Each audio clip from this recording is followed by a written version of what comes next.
mesdames, messieurs. Donc, je suis très honoré de venir ici au musée Claude Bernard. Je remercie M. Koller et son association de m'avoir sollicité. En effet, donc, j'ai fait toute ma carrière chez Mérieux, puisque je suis rentré fin 68. Donc, vous voyez, ça fait quelques années. Hein, donc, voilà. Alors, j'ai déjeuné avec M. Alain Mérieux la semaine dernière et je lui ai dit que je venais en visite ici. Et il m'a chargé de vous saluer, de saluer l'association du musée Claude Bernard.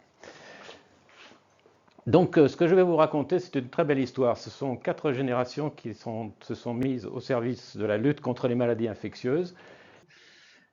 Donc, je vais vous parler tout d'abord de Marcel Mérieux, qui était un chimiste et qui a été le fondateur de cet institut, enfin oui, l'initiateur, qui était un artiste, était un chimiste, mais je vais vous en dire 2 mots, et de Charles Mérieux, le médecin visionnaire. C'est la première partie. Dans une deuxième partie, je vous parlerai bien sûr d'Alain Mérieux et de ses fils.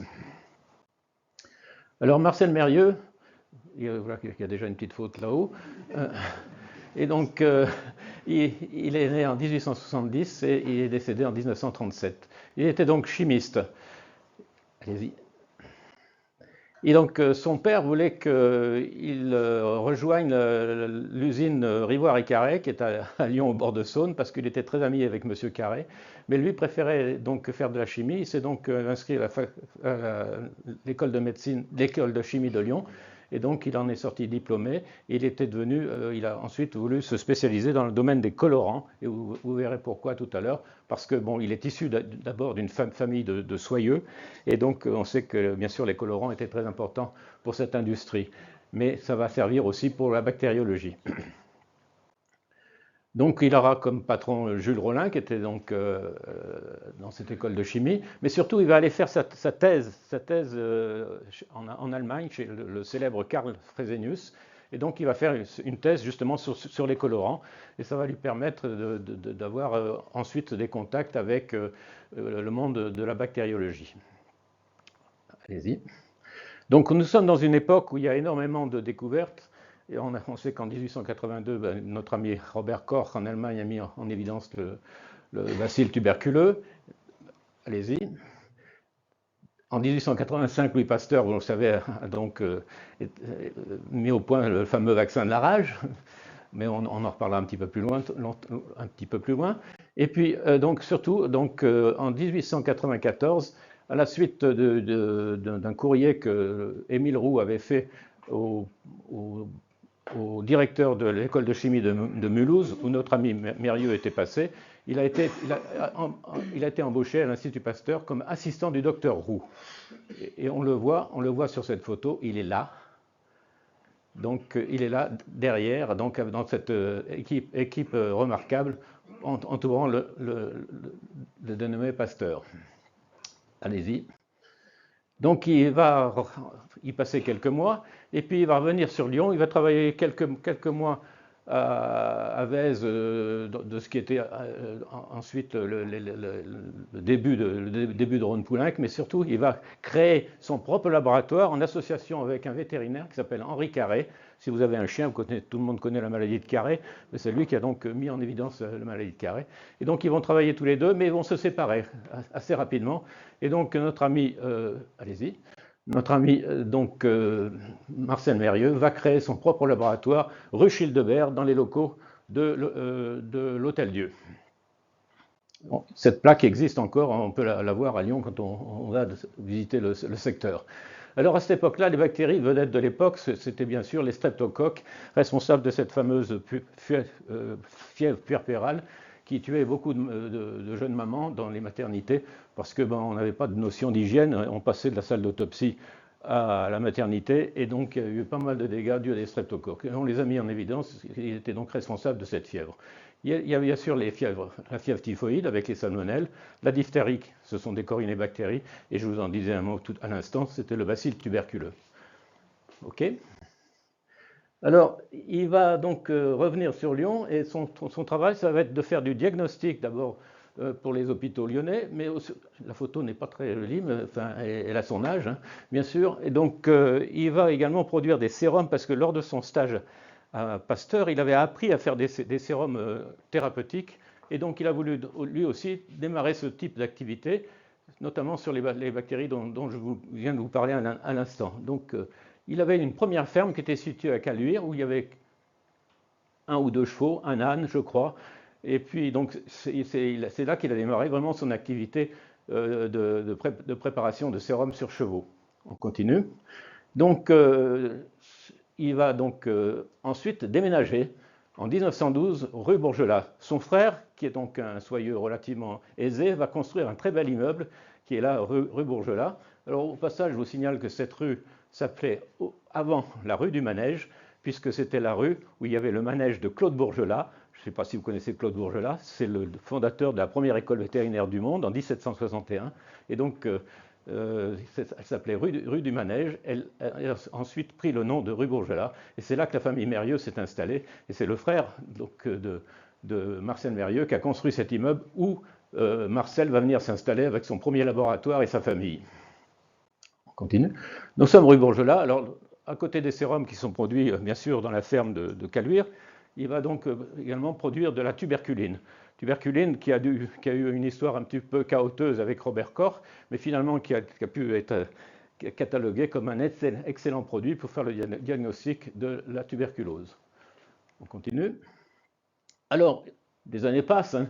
Nous sommes déjà en 1914, et donc il y a l'exposition universelle à Lyon, dans les locaux à Lyon-Gerland.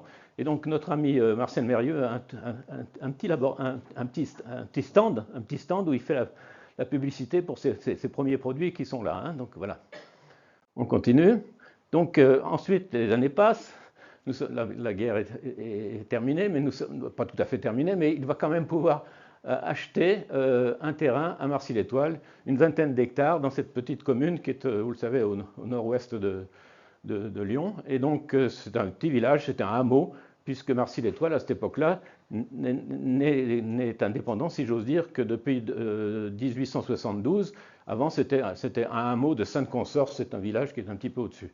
Donc, il va s'installer là, donc, sur Marcy-l'Étoile. Allez-y. Alors, il va se marier, et donc, il va donc avoir assez rapidement avoir trois enfants. Là, il est là avec sa belle-sœur.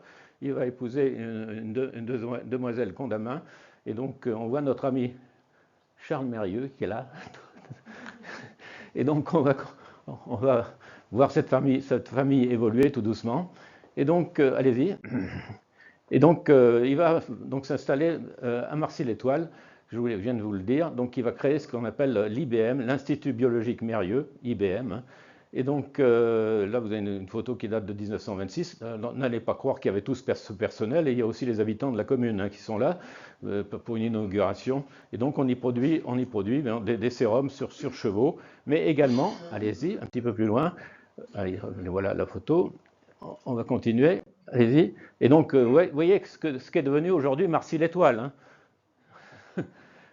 Donc il y a Biomérieux, il y a eu Institut Mérieux, mais qui est maintenant Sanofi. C'est devenu une vraie ville. Hein, donc c'est quand même assez remarquable de voir l'évolution de cette commune. On continue. Et donc il va y avoir un premier drame dans la famille Mérieux, ça va être la méningite tuberculeuse cérébrale tuberculeuse de notre ami Jean Mérieux. D'ailleurs, le premier fils de Marcel Mérieux s'appelait Jean Mérieux. Hein. Donc, il va décéder. Et c'est une maladie qui est relativement rare, mais qui va quand même tuer 35% des gens qui en sont atteints. Donc, on continue. Alors, il y a la récolte de sang chez le cheval, quelques jolies photos anciennes. On continue. Et puis également, c'est à ce moment-là qu'on va commencer à s'intéresser un petit peu dans la famille Mérieux à la fièvre afteuse. Avec une autorisation préfectorale, il va pouvoir produire un sérum thérapeutique de la fièvre afteuse. C'est une maladie qui est extrêmement contagieuse et qui fait beaucoup de dégâts sur le terrain. Mais on ne peut pas faire ça n'importe comment, parce que du fait qu'elle est contagieuse, eh bien, il faut un local un petit peu protégé. Et pour ça, il faut une autorisation. On continue. Alors voilà la sérothérapie, voilà un bovin qui est donc saigné pour récupérer, et là il a été infecté, hein, donc il développe, je ne sais pas si ça se voit bien, ben, il bave un petit peu là, et donc on a il développe la fièvre afteuse et on va pouvoir récolter ce sérum pour soigner des vaches qui sont atteintes de cette fièvre afteuse. On continue. Alors à ce moment-là, on s'aperçoit que IBM est donc très vétérinaire, effectivement, et puis ça sera la même chose un petit peu avec Charles Mérieux au début de sa carrière. Hein. Donc beaucoup de vaccinothérapie, de la chimiothérapie, et puis surtout cette fièvre afteuse qui commence à prendre de l'ampleur. Arrive la fin de la carrière de notre ami Marcel Mérieux. Il était un musicien, un cavalier émérite, mais il était aussi un musicien, et il a écrit 3 opéras, dont les travaux sont au musée en bonne place. Donc 3 opéras. Donc il avait fait installer non, c'est plus qu'un harmonium, c'était comment? Oui, au 3e étage de la rue Bourgelat. Donc, mais bon, voilà, vous pouvez y aller. Donc, donc il va décéder en 1937, et c'est un homme qui s'est un petit peu laissé aller à la fin de sa carrière. Il souffrait d'une espèce d'apathie chronique, et donc il s'est un petit peu laissé aller à la fin de sa carrière. Il est mort à 67 ans, c'est quand même pas très vieux, je veux dire. Ok, on continue. Alors, il y a derrière lui, bien sûr, vous avez vu, il avait 2 fils, enfin 3 enfants. Il avait une petite Marguerite qui a disparu, mais il y avait également Jean qui est décédé tout à l'heure. Je vous en ai parlé de la méningite cérébro-spinale, mais il y a donc le 3e qui est donc Charles Mérieux, qui est là, qui est un jeune homme qui a juste 20 ans lorsque son père décède, et il vient de s'inscrire à la faculté de médecine, et donc il est donc très jeune encore pour prendre la succession, mais il va le faire quand même. Hein, donc on continue. Et donc voilà, donc il est là, c'est un homme qui aime beaucoup les voyages. Il va faire le tour de l'Europe, il va visiter des tas de pays, etc. Et à chaque fois, ça lui permet de s'instruire. Je n'ai pas voyagé en touriste, dit-il, mais toujours poursuivi par cette idée de multitude, les nouveaux moyens de guérison et bientôt de prévention. Donc il absorbe tout ce qu'il peut lors de ses voyages, mais il va reprendre ses études de médecine qu'il avait un petit peu interrompues. Allez-y. Et donc, il va quand même arriver à faire une thèse qui était intitulée Application nouvelle de la percutie-réaction.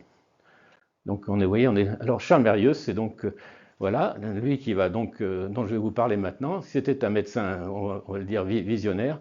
Vous voyez qu'il nous a quittés en 2001, mais bon, je vais vous parler un petit peu de tout ce qu'il a fait. On continue.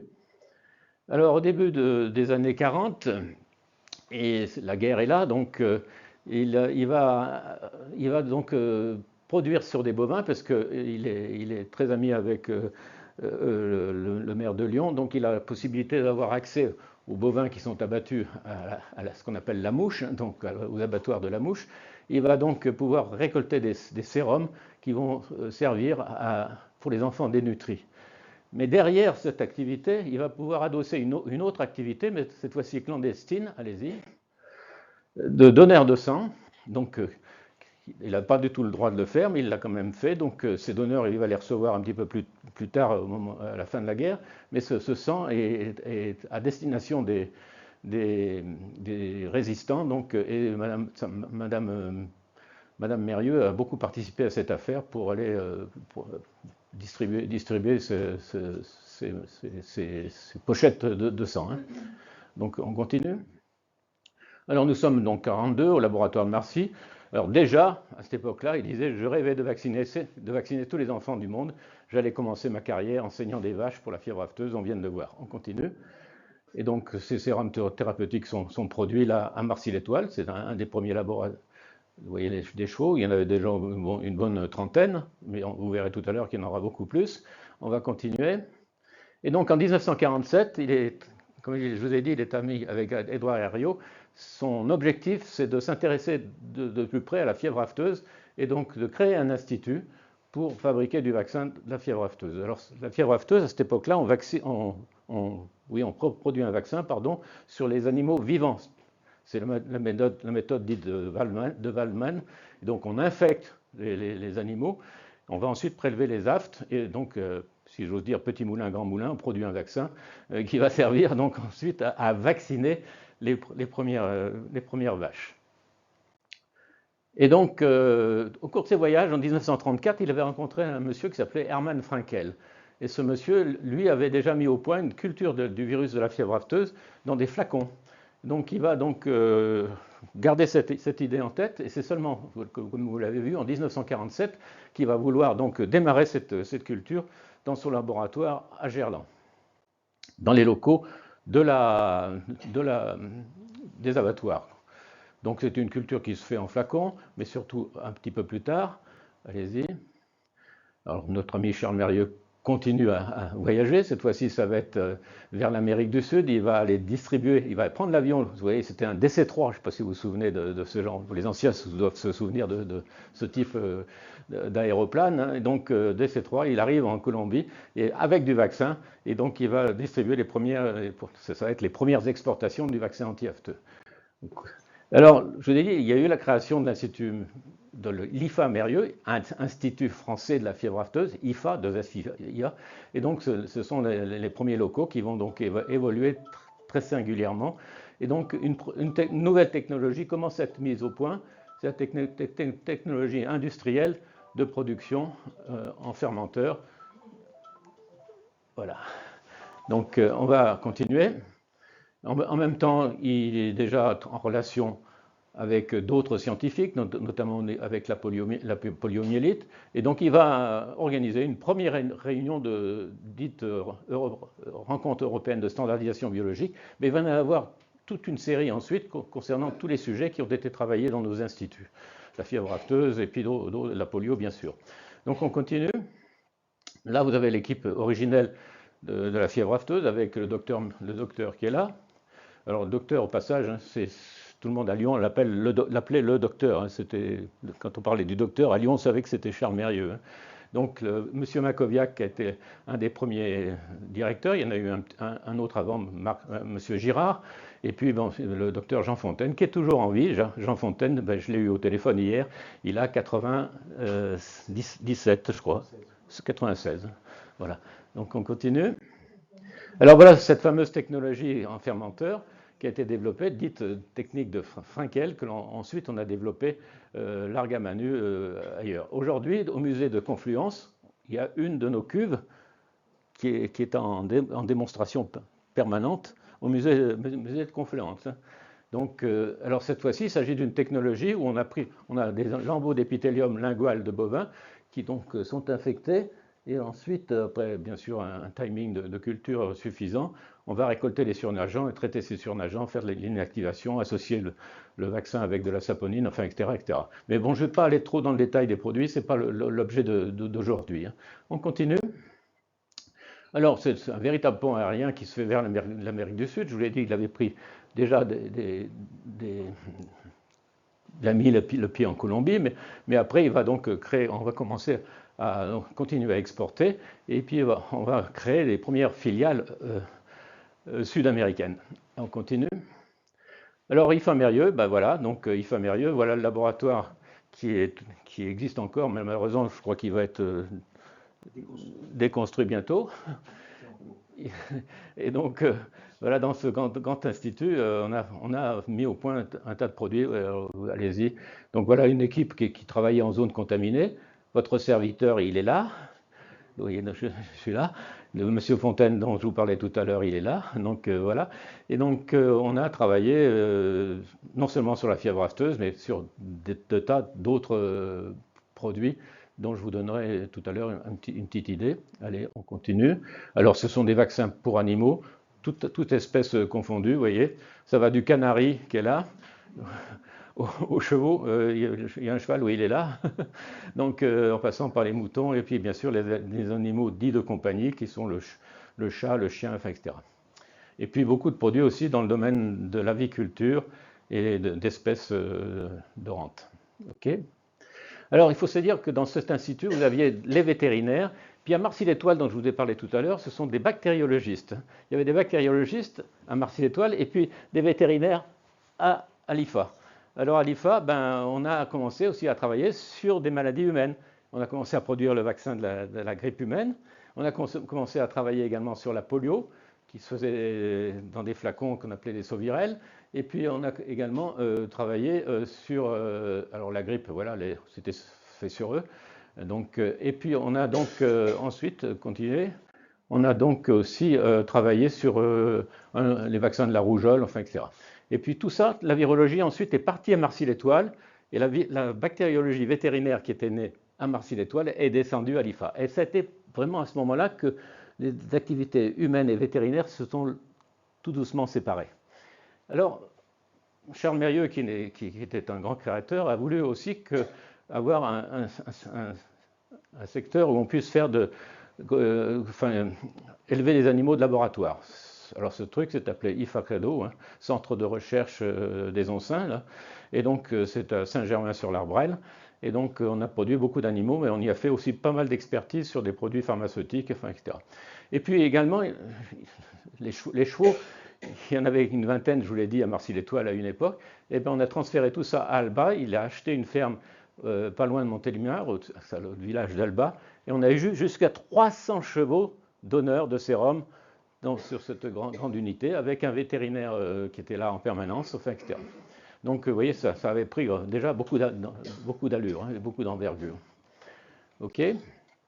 Alors, travailler sur les animaux, il faut le faire de manière éthique. Donc, on a élaboré un principe d'éthique de l'expérimentation animale. On a même créé au sein de nos instituts des comités d'éthique. Hein. Celui que moi j'ai mis en place était dirigé par un avocat extérieur à l'entreprise, qui était le bâtonnier de Lyon. Hein. Donc c'était vraiment pour faire les choses le mieux possible, en respectant bien sûr les animaux. On continue. Et donc on va aussi entrer dans une série de transferts de technologies à l'étranger. Alors là, on vous a mis deux photos. Alors, on a commencé avec l'Argentine en 1954, mais on a continué en Amérique du Sud.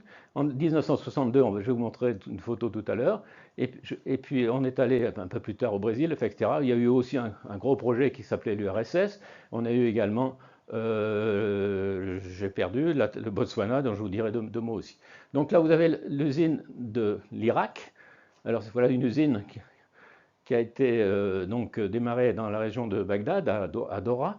Et cette usine a fait parler d'elle au moment de la Deuxième Guerre du Golfe, parce que les Américains considéraient qu'on y produisait des armes biologiques. Les Irakiens auraient transformé nos technologies pour fabriquer des armes biologiques.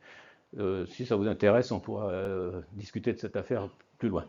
Et puis, oui, bon, ça fait rien, vous aviez dans le coin l'usine du Botswana, et donc on pourra en reparler également. Alors en 1962, on s'installe vraiment une première vraie collaboration, cette fois-ci avec un État qui est l'État iranien.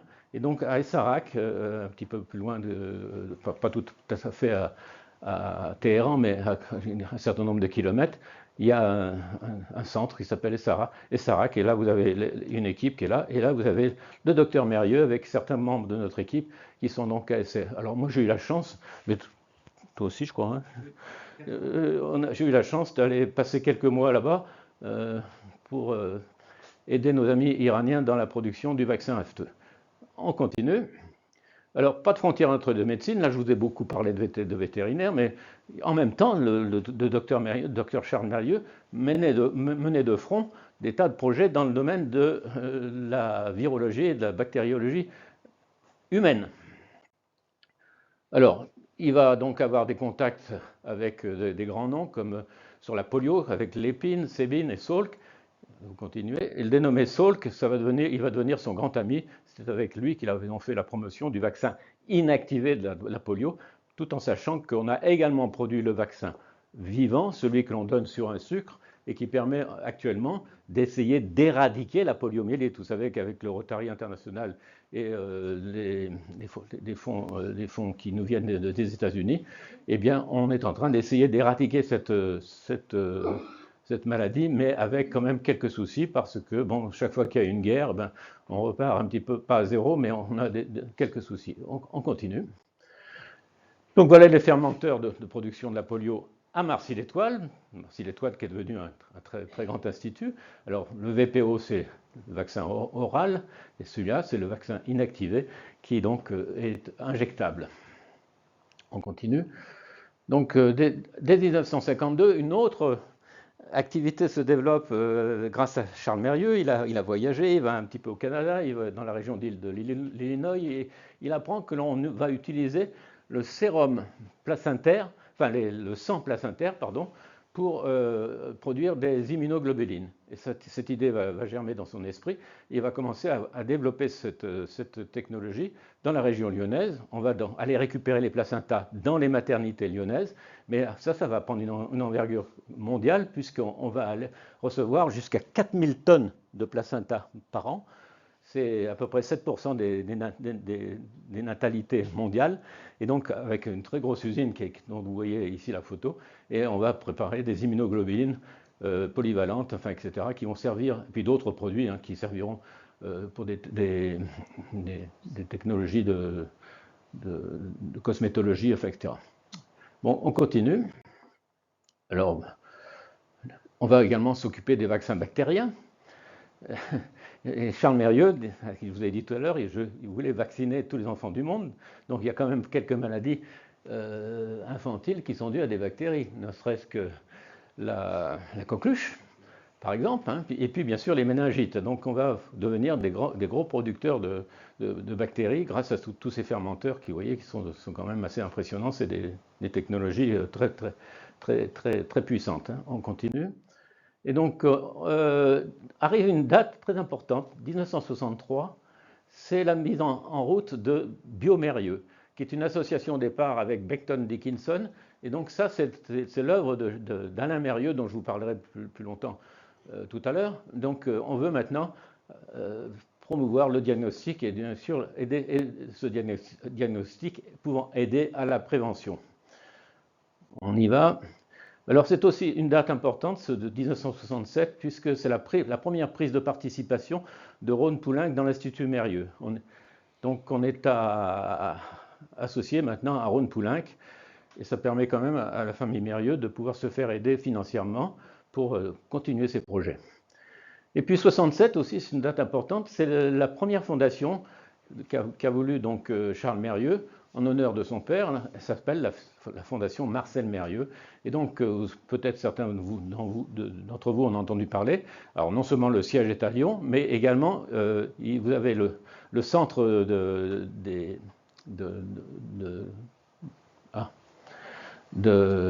j'ai oublié le nom, enfin peu importe, Dépensières, qui est situé à côté d'Annecy, et donc où il y a des conférences. C'est un centre qui est donc associé avec l'OMS, où en permanence il y a des conférences, il y a des réceptions. Là, Charles Mérieux fait monter pour les réceptions, carrément une structure pour les réceptions, là, voilà. Et donc la propriété, elle est là, elle est devenue très belle, et puis on peut y loger jusqu'à 70 personnes. C'est devenu carrément un hôtel avec un centre de conférences qui est très prisé, où il y a à la fois des conférences, des symposia, mais également des cours d'épidémiologie, enfin, etc. Bon. Alors Charles Mérieux donc est très introduit maintenant, puisqu'il a commencé ces vaccins commencent à faire parler d'eux. Donc là, c'est avec l'OMS, il a pu commencer à initier, pousser l'OMS à mettre en place un programme élargi de vaccination, notamment pour les pays africains et pour les enfants. Donc ce programme perdure aujourd'hui, il faut le savoir, c'est quand même encore en route. Donc ça a permis quand même de vacciner beaucoup d'enfants et d'éviter de nombreuses mortalités dans des pays en voie de développement. Alors Charles Mérieux est un cinéphile. Il a pu s'acheter plusieurs cinémas donc, à Lyon, et donc il va financer le film de Bertrand Tavernier, L'horloger de Saint-Paul. Donc on le voit avec Bertrand Tavernier. Donc voilà. On continue. Et puis va arriver une aventure extraordinaire. Nous sommes en 73. Charles Mérieux est en déplacement au Brésil et il rencontre le ministre de la Santé brésilien qui lui dit écoutez, docteur, j'ai plus de 700 morts maintenant de cette méningite. Alors c'est pas celle que vous, c'est pas les vaccins que vous produisez, mais c'est une méningite de type A, d'origine africaine. Et donc qu'est-ce que vous pouvez faire pour nous? Docteur Charles Mérieux, il a pris son téléphone, il a téléphoné à son fils, qui était devenu PDG de l'Institut Mérieux, et on a mobilisé toutes les forces possibles, c'est-à-dire les fermenteurs, mais on a construit également un laboratoire dédié pour fabriquer ce vaccin. On a produit en quelques mois 100 millions de doses de vaccin contre la méningite A, qui a été exporté au Brésil, et on a vacciné pratiquement la totalité de la population brésilienne avant le carnaval de l'année 1974, ce qui a permis d'arrêter complètement. Alors Charles Mérieux maintenant a sa photo et sa statue même au Brésil, d'accord? Alors, ben là, il est là, oui, il vaccine. Non, alors là, pardon, après, là c'est pas le Brésil, là, c'est là le Brésil. Mais bon, il voyage énormément aussi, puis parce que ce vaccin va aussi être utilisé en Afrique. On va continuer à voir tout ça. Là, il est avec le ministre brésilien. Alors, c'est cette fameuse seringue automatique qui permet simplement par ultrapression de vous administrer quelques microlitres de vaccin. Il n'y a plus d'histoire d'aiguille. Vous savez que maintenant, quand on veut être vacciné, vous vous souvenez de l'épisode de la grippe A1 il y a quelque temps, eh bien, donc, où il fallait donc, bien sûr changer d'aiguille, etc. Là, c'est une seringue qui permet de faire de la vaccination sur une foule qui fait la queue. Donc, vous avez peut-être une photo, là, je ne sais plus si j'en ai mis. Allez-y. Non, ça c'est autre chose. Donc on va vacciner toute la population brésilienne et la maladie va s'arrêter. Alors 76, vous voyez, les années courent, mais c'est jamais fini. Et Charles Mérieux avait été sollicité par le gouvernement soviétique qui avait entendu parler de notre succès de vaccin en Iran, pardon, et donc avait immédiatement jeter les bases d'un projet d'une usine de fièvre afteuse en URSS. Alors ça, c'est un projet qui a mis 3 ans à naître, et puis qui a commencé à réellement fonctionner en 74. Et puis là, vous avez la photo, je dirais, in fine pratiquement, l'usine de Cholkovo. Alors moi, j'ai été chef de mission là pendant un an et demi pratiquement, et donc on a travaillé avec les soviétiques sur la mise au point d'un vaccin qui utilisaient les souches locales de fièvre afteuse, puisque ce n'étaient pas les mêmes que celles qu'il y avait dans nos vaccins. Donc on a mis tout ça au point. Il y avait 700 personnes qui travaillaient là. Alors on n'avait pas tout le temps l'effectif. Il faut savoir que régulièrement, il y avait 30% qui étaient absents, parce qu'il fallait leur ramasser les pommes de terre, qui étaient donc requis par le gouvernement. Mais ça a pu fonctionner quand même. On a produit des vaccins satisfaisants. Okay, donc un très beau projet. Le docteur, je vous l'ai dit, il est partout. Vous l'avez vu tout à l'heure au Brésil, mais il va en Afrique. Enfin, il est là. Mais il s'intéresse à la fois aux vétérinaires et à l'humain. Donc, ça a été ça. Allez-y. Voilà. Et alors arrive un événement, un deuxième événement terrible pour la famille Mérieux, l'enlèvement de Christophe Mérieux, qui était le fils aîné, il est là, le petit Christophe, le fils aîné de Chantal Berlier, puisque c'est mademoiselle Berlier là, qui est là, et donc Alain. Et donc ce gamin va être enlevé, puis on le retrouvera 2 jours après. La rançon, elle, a pratiquement disparu complètement. C'est le gang dit des Lyonnais qui avait donc enlevé ce gamin à la sortie de l'école. Et donc heureusement, ça s'est terminé. Et Charles Mérieux a vendu ses cinémas pour payer la rançon. Donc ça a été quand même un épisode qui a laissé des traces. Donc voilà. Et ce jeune homme-là, malheureusement, n'est plus là, mais je vous le dirai tout à l'heure. Allez, on continue. Alors, le docteur s'intéresse à tout. Je vous ai dit, la rage, notamment, est une maladie Alors, il avait été très admiratif de tout ce qui avait été fait dans le domaine de la rage par Pasteur et son équipe. Et donc, aussi bien en humain qu'en vétérinaire, on a développé des vaccins non plus anciennes formules, c'est-à-dire multipliés sur des cerveaux d'animaux, mais cette fois-ci en culture cellulaire. Alors il peut y avoir plusieurs lignées cellulaires qui vont être utilisées, et on va mettre au point des vaccins pour l'homme, mais également pour les animaux. Et donc Charles Mérieux avait donc imaginé qu'il fallait vacciner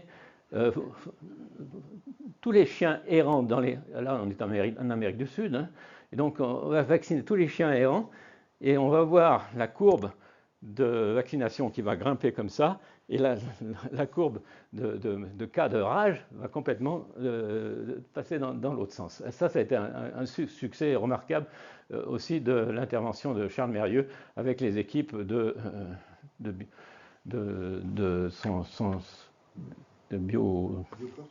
Bioforce, ça y est, j'y arrive. Alors, on va quand même citer quelque chose qui avait aussi fait pas mal de bruit. Les vétérinaires ont mis, associé à des équipes comme celle de Transgène et puis avec une autre équipe des États-Unis, le vaccin oral pour les renards. On avait la rage vulpine, il n'y avait plus de rage canine depuis les années 1920, mais la rage vulpine était venue pratiquement jusqu'à Paris et jusqu'à Lyon. Et cette rage vulpine pouvait être quand même très embêtante pour les animaux d'une part, mais également pour les gens qui travaillaient en forêt, les forestiers, enfin, etc. Et donc les promeneurs également pouvaient se faire croquer par un renard enragé. Et donc on a mis au point un vaccin de recombinaison, qui est donc un virus qui est un poxvirus sur lequel on a greffé le gène dit GP63, et ce gène, on l'a greffé sur ce virus. C'est un vaccin vivant, totalement inoffensif, dont les appâts ont été distribués par hélicoptère. Et alors, tant d'appâts par kilomètre carré, et on a pu repousser la rage du territoire français, de la Belgique et d'une partie de l'Allemagne. Et donc, on a fait cette campagne avec succès. Donc, voilà. On continue. Alors, la fièvre afteuse continue à faire parler d'elle. Il n'y en a pas qu'en Europe, il n'y en a pas qu'au Moyen-Orient, il y en a également en Afrique, et notamment en Afrique australe, où il y a des cas de fièvre afteuse sévères, au Botswana, en Afrique du Sud, etc. Et donc, on va monter une opération en 1978, qui s'appelle l'opération Botswana, et là, on va équiper un laboratoire complet pour pouvoir non seulement faire le diagnostic, mais aussi la production de vaccins.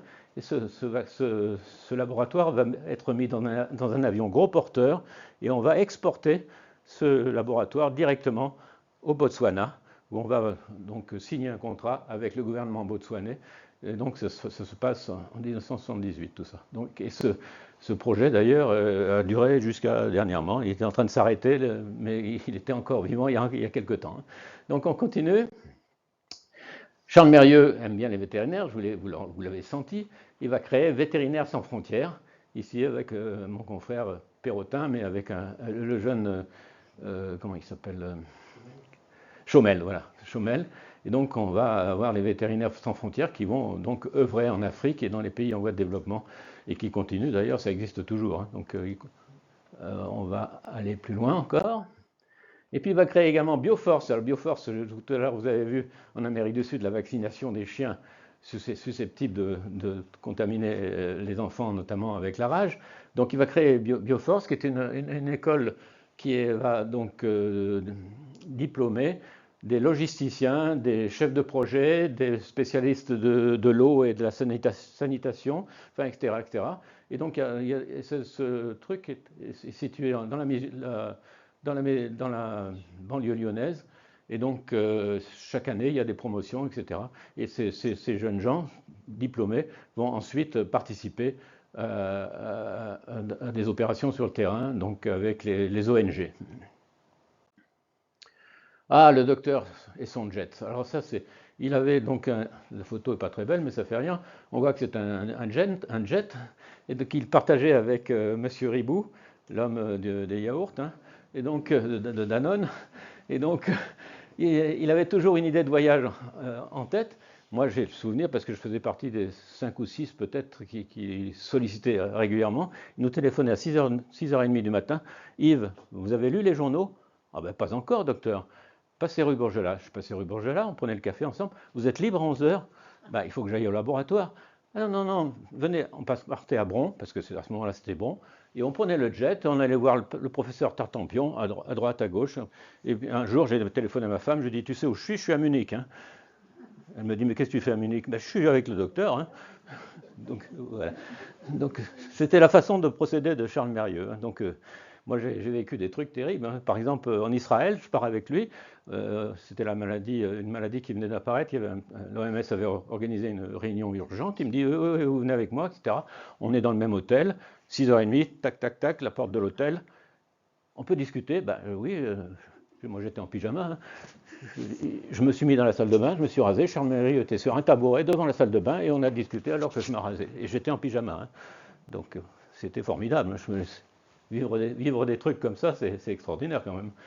Donc voilà, on continue. Alors là c'est mon équipe, puisque en rentrant du RSS, on m'a confié un nouveau secteur qui s'appelait l'immunologie parasitaire.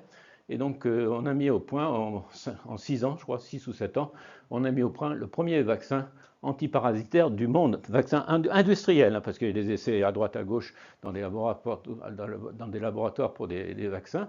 Mais là, celui-ci était vraiment un vaccin industriel. Et là, vous êtes avec ma petite équipe, le fameux vaccin Pyrodog a servi à vacciner contre la pyroplasmose du chien, qui, du point de vue symptomatologie, ressemble étrangement au paludisme. D'accord? Il n'y a pas de vaccin contre le paludisme encore aujourd'hui, hein. Allez, on continue. Et on a obtenu le prix d'innovation Ron Poulenc. Vous voyez que le docteur est là et votre serviteur est là. Et là, vous avez le Floch Prigent, qui est le PDG de Ron Poulenc. OK. Alors, Pasteur-Mérieux-Conneaute, c'est une acquisition qui a été très importante en 1989. Ça a été la dernière acquisition de ce qu'on a appelé l'Institut Mérieux, qui s'est appelé Pasteur-Mérieux. Pourquoi Pasteur? Parce qu'entre-temps, on avait repris les productions de l'Institut Pasteur. Pasteur s'était cantonné uniquement à la recherche fondamentale, si j'ose dire, et donc les productions de Pasteur étaient passées dans l'escarcelle Mérieux. Et donc le laboratoire s'est appelé PMC, donc Pasteur-Mérieux-Conneaute. Conneaute, on a acheté ce laboratoire au Canada et qui est donc devenu le producteur Mérieux des vaccins de la rage humaine et de la grippe humaine de l'autre côté de l'Atlantique, parce que les Américains ne voulaient pas qu'on exporte nos vaccins produits en France. On continue. Ah, la vache folle. Alors voilà un épisode qui a fait beaucoup parler de lui en 1991. Vous voyez, les vaches sont devenues folles, hein, c'est qu'à de le dire. Et donc, c'est donc dû à un prion. Et donc, le pape ou le ténor en matière de prion, c'est Stanley Prusiner, qui travaillait en Californie, et que Charles Mérieux a invité à venir nous faire un exposé à Lyon. Je suis allé chercher à l'aéroport.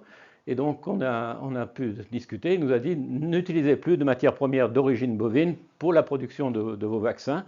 Donc, il a fallu qu'on se déplace. Moi, je suis parti à 2 reprises en Australie, donc pour essayer de trouver des fournisseurs de sérum et de peptones d'origine bovine qui puissent rentrer dans la fabrication des vaccins vétérinaires et humains. Donc, voilà.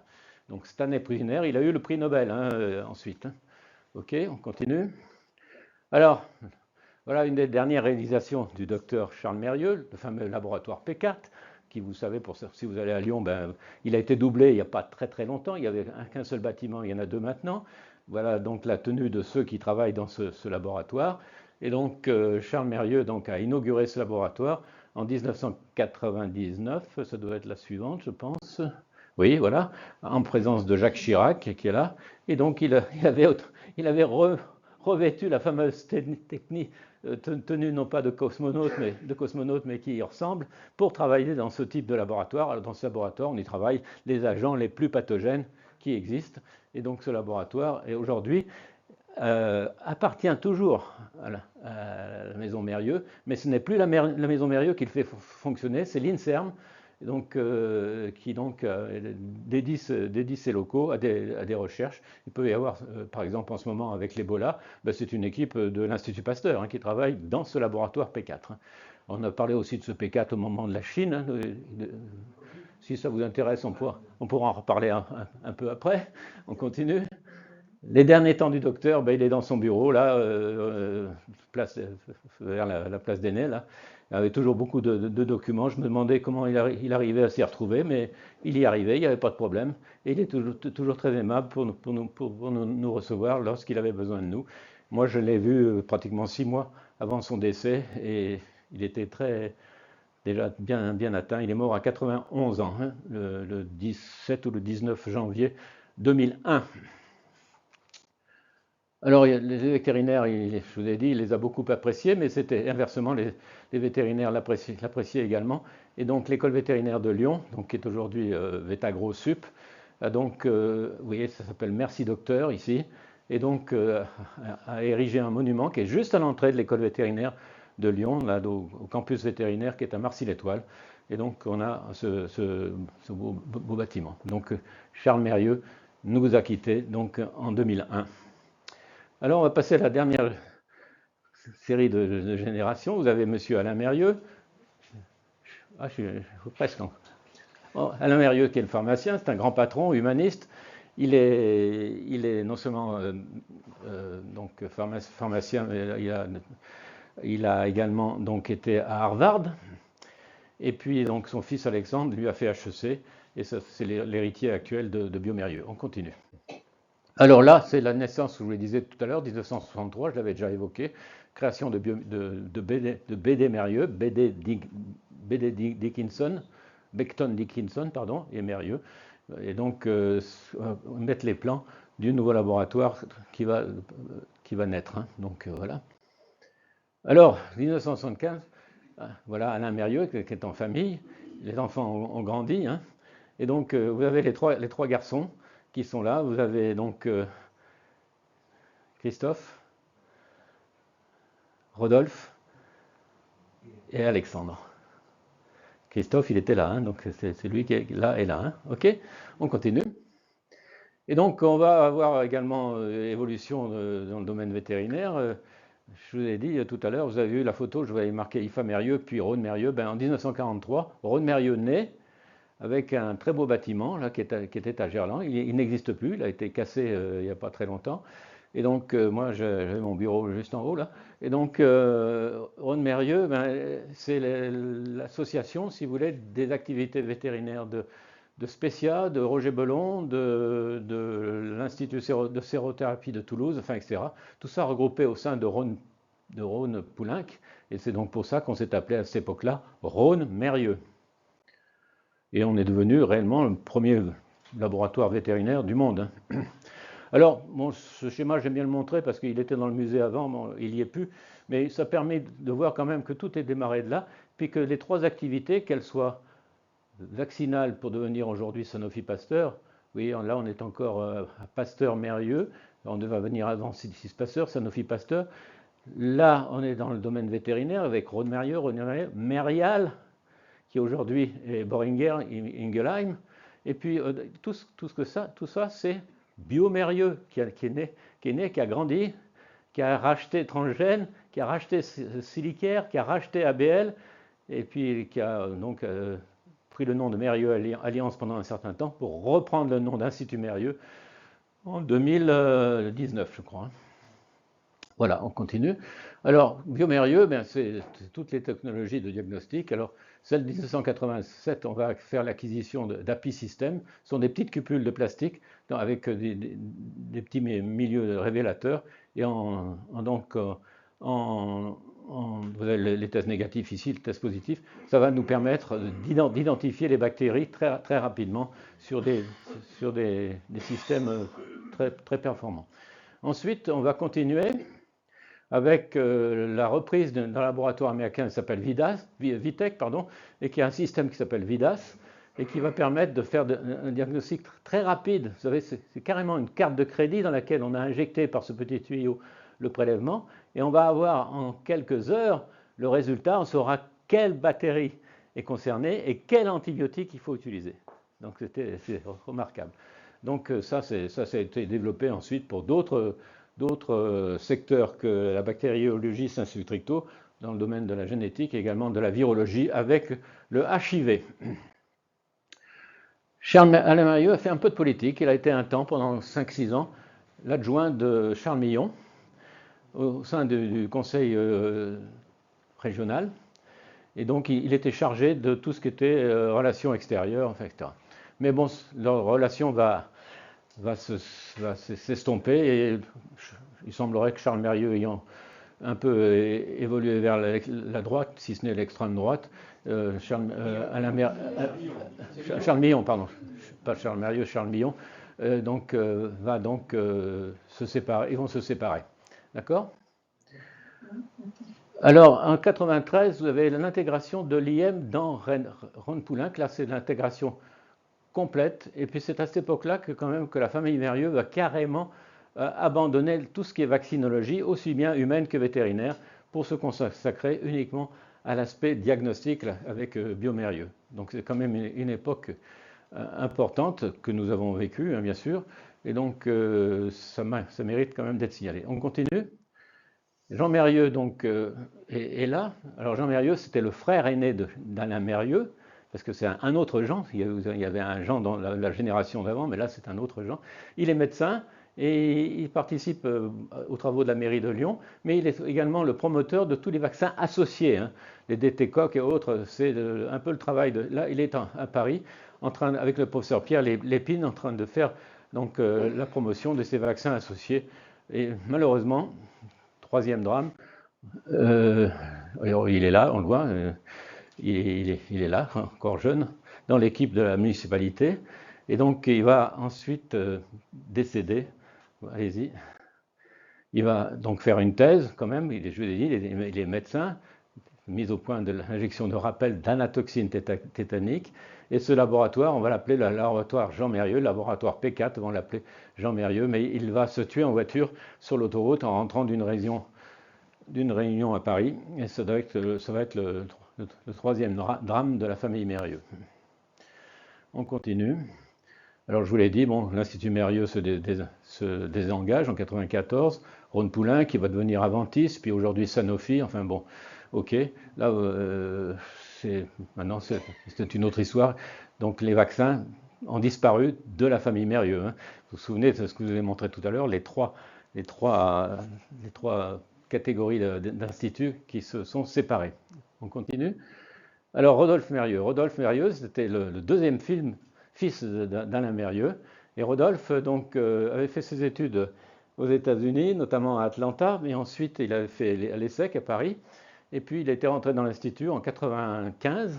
Malheureusement, en juillet 1996, allez, vous continuez, l'avion de la TWA se crache au décollage de New York. Et donc notre cher Rodolphe va être parmi les victimes. Et c'est son frère médecin, Christophe, dont je vous parlerai un petit peu plus longtemps, qui va quand même reconnaître son corps et le rapatrier. Il est enterré dans la maison familiale de Madame Mérieux. Alors à cette époque-là, donc quelques temps après, Chantal et Alain Mérieux créent la fondation Rodolphe Mérieux. Je vous ai parlé tout à l'heure de la fondation Marcel Mérieux. Voilà une deuxième fondation qui est créée, qui est placée sous le régime de l'Institut de France. Et donc ça, c'est une fondation, si vous voulez, qui va maintenant œuvrer à des collaborations et des mises en place de laboratoires au niveau mondial. Ils vont tous s'appeler Christophe ou Rodolphe et Christophe, ou même Charles Mérieux, tous ces laboratoires. On va en parler un petit peu plus maintenant. Et je continue. Donc voilà, donc il y a eu le drame. Nos amis sont quand même souriants, mais ils ont repris leurs activités le mieux possible pour continuer le développement. Vous avez ici Christophe et vous avez ici Alexandre, donc le troisième. Christophe l'aîné, Alexandre le troisième. Alors, notre ami Rodolphe, qui est décédé, s'était passionné pour la bactériologie alimentaire, et ça va permettre à la maison Mérieux de créer une nouvelle entité qui va s'appeler Mérieux Nutriscience, qui est devenue d'ailleurs très importante, dont le siège est au château du Moncelar, à la limite de Charbonnières et de Tassin-la-Demi-Lune. Oui. Et donc cette boîte aujourd'hui a 7200 personnes dans plus d'une centaine de laboratoires qui sont répartis au niveau mondial. Et c'est toute la bactériologie alimentaire qui est donc concernée par cette société, qui est donc une filiale de l'Institut Mérieux. On continue. J'ai presque fini. Hein. Alors, vous avez des acquisitions d'autres pour les dérivés sanguins, parce qu'on n'a pas pu exporter nos dérivés sanguins, il a fallu aller travailler aux États-Unis. Il y a eu le laboratoire Conote, alors on va peut-être voir sa photo plus loin. On va faire l'acquisition de Transgène, qui est à Strasbourg, qui travaille dans le domaine de l'immunothérapie, et puis bien sûr d'un autre laboratoire américain, ABL. Tout ça va donc amplifier les activités de Biomérieux. Voilà, ABL. Oui. On continue.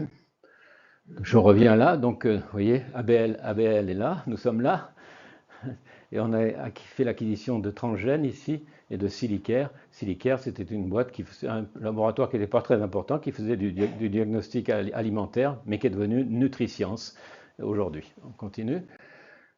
Alors voilà Christophe Mérieux et l'Extrême-Orient. Il est médecin interniste, c'est l'aîné, c'est celui qui avait été enlevé par les gangsters. Hein, et donc il va faire son service militaire, enfin c'était pas le service militaire, ça s'appelait le VSN, je ne sais plus quoi, donc notamment au Vietnam. Et donc il va lier des relations avec les pays asiatiques et notamment avec la Chine. Et ça va permettre le début du mariage, si j'ose dire, avec la Chine de l'Institut Mérieux. On continue. Chose qui avait quand même démarré un peu plus tôt, en 1958, grâce à M. Paul Berlier, qui était reçu ici par la veuve de Chou En-lai et qui reçoit un petit cadeau. Il avait exporté des camions en Chine à cette époque-là. Donc les liens entre la famille Mérieux et la Chine ont commencé quand même assez tôt. On continue. Et donc, alors, je vous ai dit tout à l'heure, il va y avoir des collaborations de Biomérieux et des soutiens un petit peu partout. Notamment la Chine, on va y voir un petit peu loin, Madagascar, Haïti, etc. Bon, peu importe. Et à chaque fois, ce sont des centres d'infectiologie Dr Mérieux et des laboratoires Christophe et Rodolphe Mérieux qui sont implantés dans ces pays-là, avec les technologies de Biomérieux. On continue.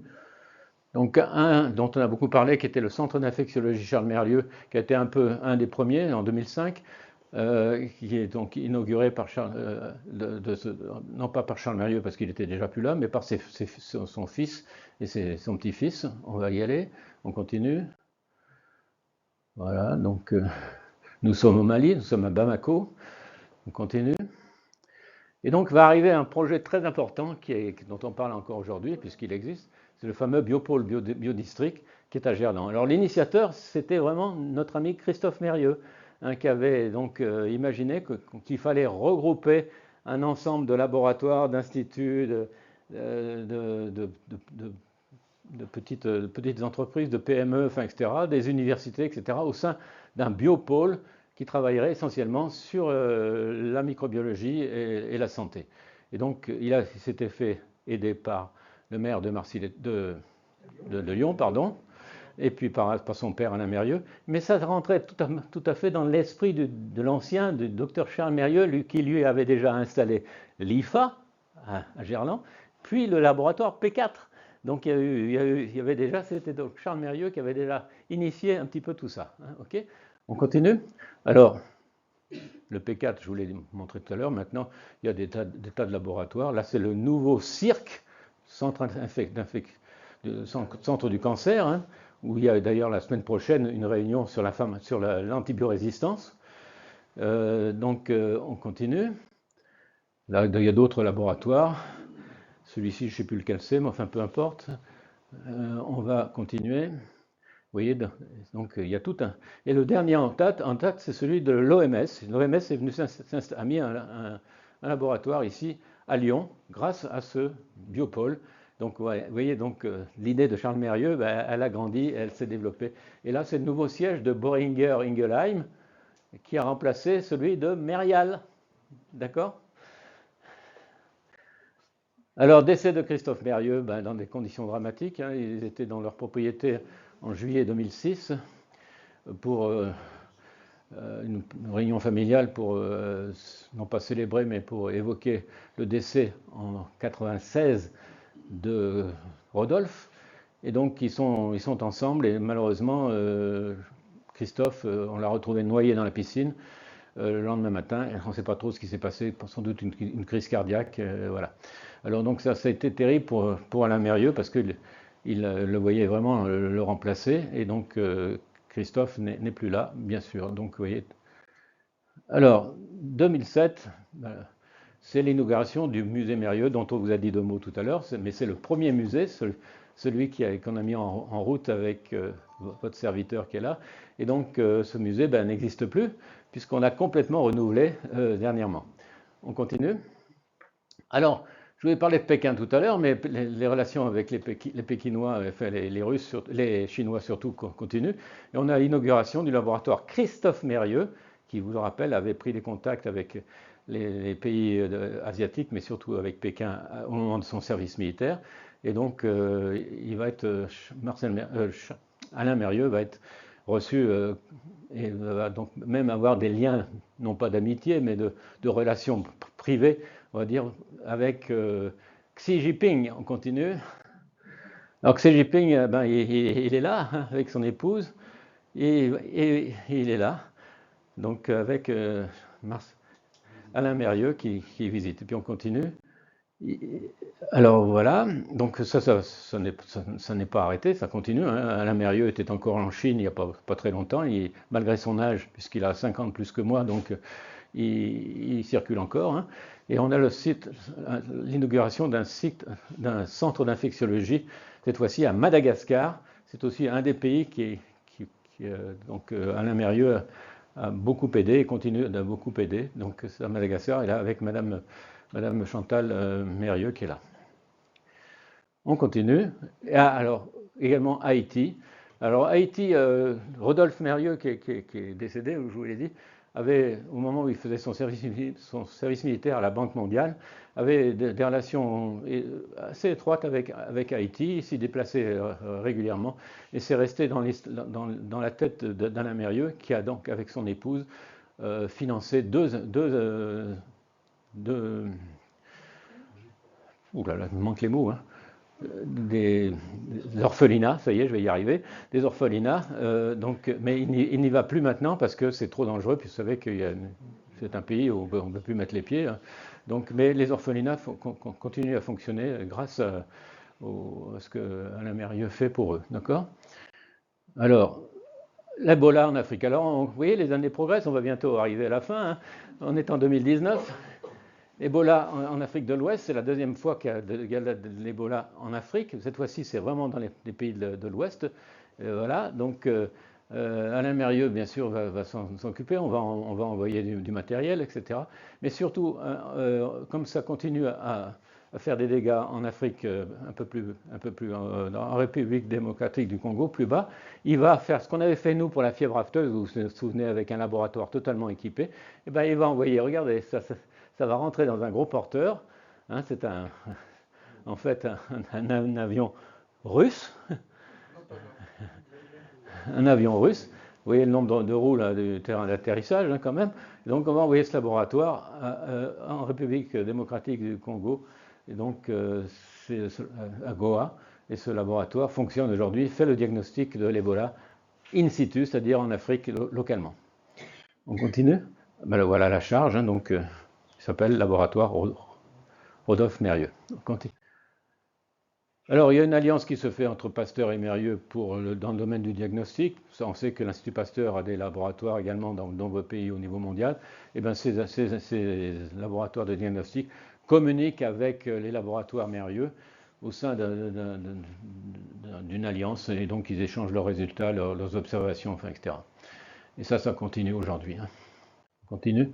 Alors voilà l'ensemble, si vous voulez, des laboratoires et des implantations de la maison Mérieux au niveau mondial. Vous voyez que c'est assez impressionnant parce qu'il y a beaucoup de choses, bien sûr, en Extrême-Orient, il y en a au Moyen-Orient, Liban, il y en a un petit peu en Afrique avec un laboratoire P3 qu'Alain Mérieux a financé pour l'Institut Pasteur de Tunis. Il y a toute l'Afrique qui est là, notamment l'Afrique de l'Ouest. Et puis, bien sûr, des choses, comme je vous l'ai dit, à Madagascar, etc. Et à Goma, c'est le fameux laboratoire dont je vous ai parlé, qui a été expédié là à Goma il n'y a pas très longtemps. Et bien sûr, Haïti. Alors, Alain Mérieux est un philanthrope, on le sait, hein, un grand monsieur, et il aide beaucoup des tas d'associations. On continue. Et donc, notamment, il aide le père Pedro, le fameux père Pedro. Vous avez sans doute entendu parler de lui, hein. Quand on parle de Madagascar, on parle du père Pedro. Et donc, il va donc aider sur des écoles et sur des également sur un laboratoire de nutrition. Tout ça étant en association avec ce fameux père Pedro, là, qui a passé toute sa vie là-bas. Alors, Alain Mérieux a créé, il n'y a pas très longtemps, l'entreprise des possibles. Qu'est-ce que c'est? C'est un truc non pas compliqué, mais qui est simplement là pour récupérer des fonds auprès des entreprises, mais surtout des cadres qui donc n'utilisent pas leur jour de, comment dire,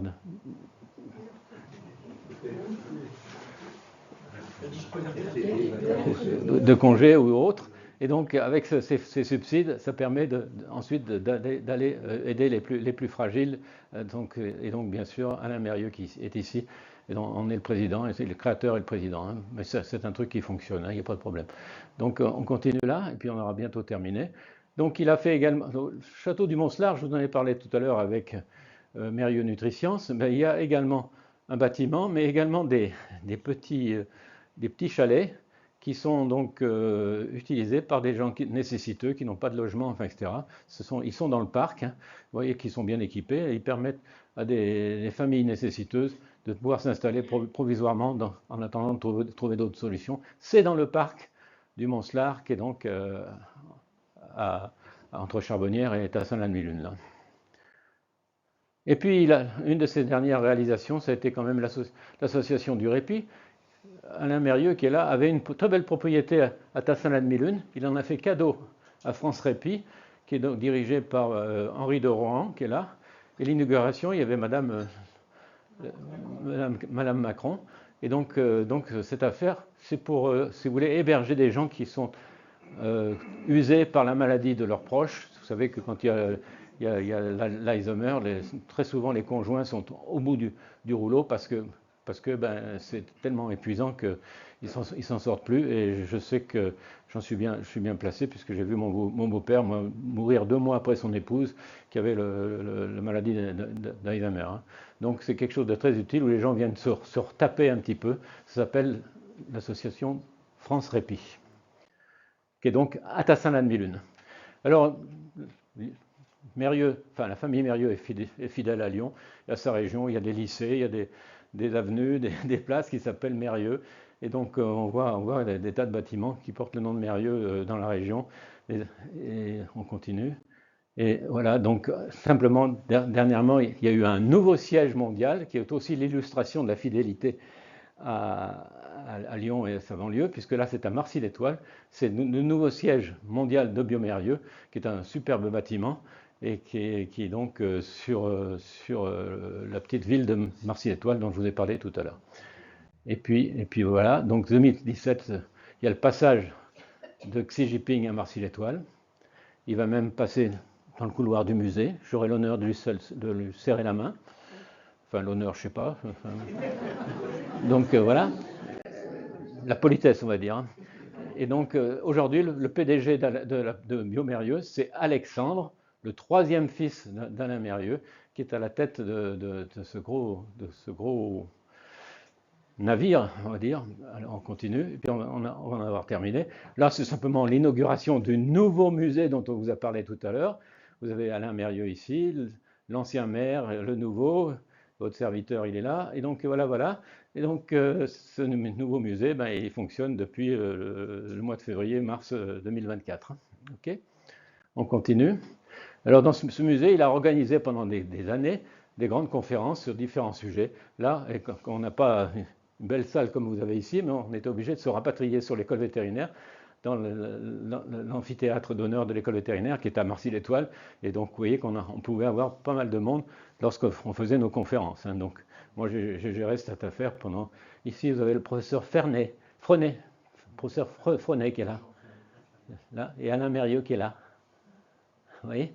Donc, ok. Allez, on continue, j'en ai terminé. Voilà, dernier schéma, simplement pour vous rappeler que les 3 sociétés ont évolué et sont maintenant complètement séparées. Tout était Institut Mérieux au départ. Institut Mérieux est là, mais tout ce qui était vaccin humain est là maintenant, au niveau de Sanofi. Et tout ce qui était Mérial, c'est même plus Mérial, maintenant c'est Boehringer Ingelheim. Ok? Alors voilà, la holding, Mérieux, ben c'est trois grosses entités. Il y a Biomérieux, un peu le navire amiral qui est là. ABL, dont je vous ai parlé tout à l'heure. Transgène, qui s'occupe des vaccins thérapeutiques et de l'immunothérapie. Vous avez Mérieux Nutriscience pour la microbiologie alimentaire. Et puis, bien sûr, quelques petites sociétés par-ci par-là qui sont connexes. Et puis, je crois qu'on a bientôt terminé. Voilà. L'histoire de notre famille donne tout son sens à notre volonté et de toujours, là il manque quelque chose, de toujours innover et entreprendre. Et puis, et demain, ben, on va continuer, bien sûr, avec Alexandre. Et puis, voilà, je vous remercie pour votre attention.